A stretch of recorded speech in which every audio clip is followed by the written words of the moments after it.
Bab 1. Rehat bagian sibuk. Adakah Anda pernah berasa seperti terlalu banyak yang harus dibuat tetapi tidak cukup masa untuk membuatnya? Kamu berasa terkejar-kejar, terdesak dan tertekan. Tidak kira betapa kuatnya kamu mencoba, namun kamu tidak pernah mampu menyelesaikan semua perkara yang harus kamu buat.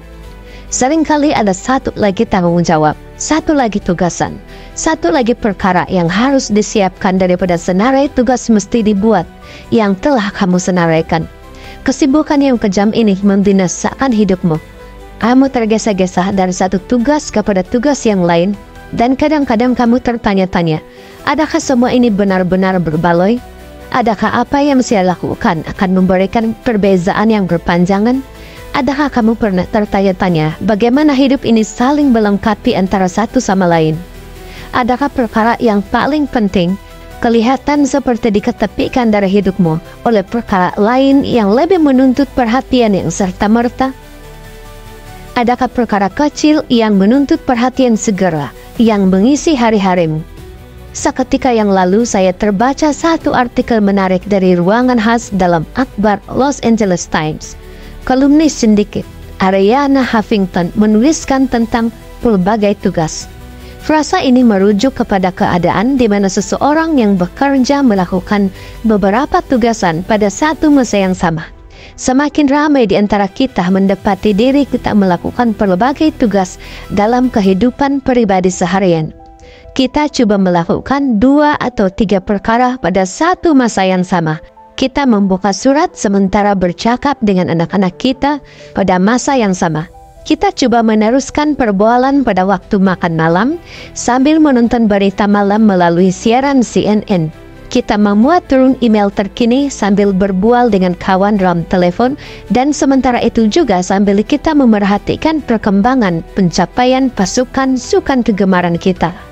Kita sedang makan sarapan pagi dalam kereta ketika dalam perjalanan ke tempat kerja sambil mendengar radio dan coba menghubungi istri atau suami melalui telepon.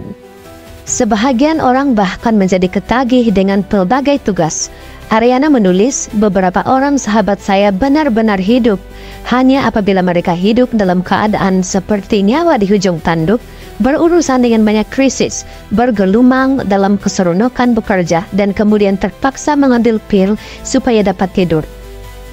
Satu kajian pada tahun 1985 oleh National Center of Health Statistics mendapati separuh daripada 40.000 pekerja yang ditinjau melaporkan jumlah tekanan mereka adalah dari banyak hingga amount tekanan yang sederhana sepanjang 2 minggu terakhir.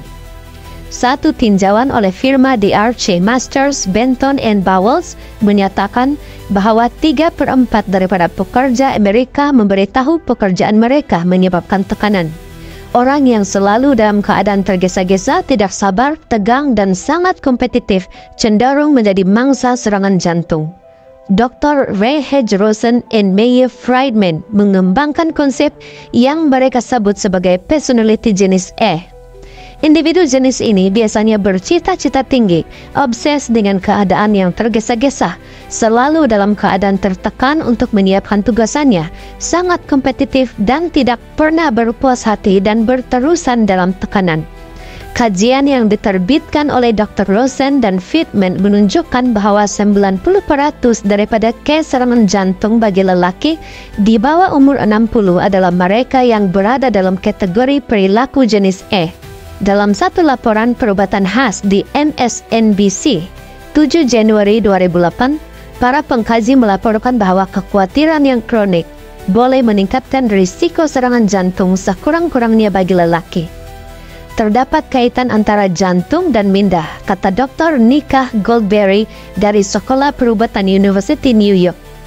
Para dokter perlu melakukan lebih daripada sekadar obat yang dipreskripsi untuk menurunkan kolesterol dan tekanan darah.